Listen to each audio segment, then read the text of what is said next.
Hello gáo hồng nhỏ sông cao đa chi tràn đun đi cha cu lu xia chi ca san đông đông che yang du lo na nhỏ chi kha che yung ya trao ca tu da.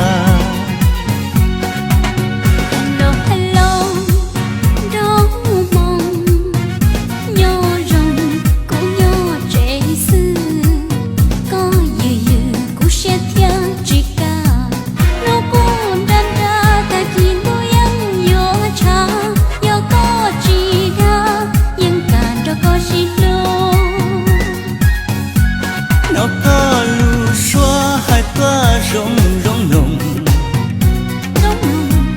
đất cha đi tông chắc có lá xa hà lu có ô cả cú sa ca đen ru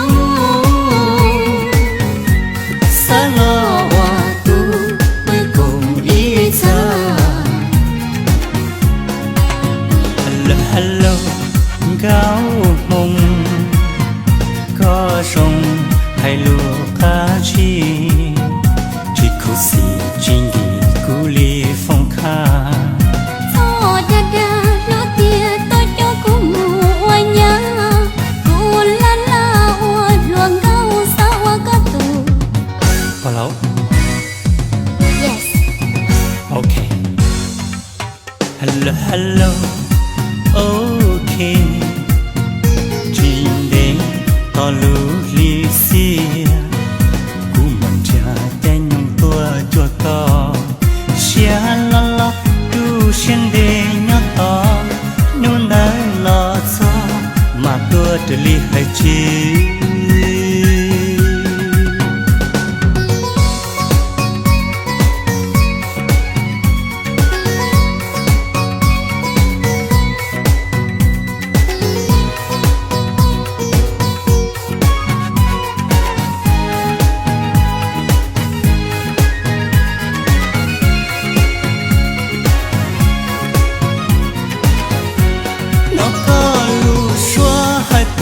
Rong rong nồng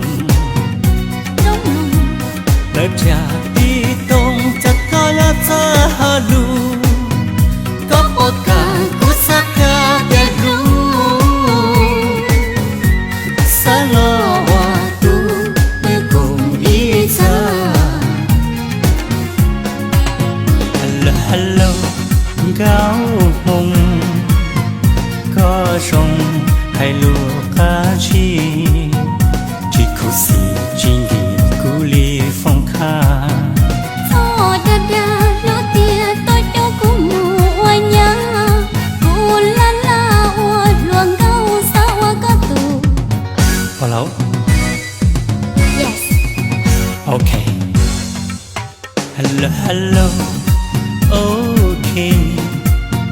Chính đến to lu li xia cú mặn cha chua to xia la la du xuyên đề nhớ to nôn nơi lo cho mà tua từ ly hay chi.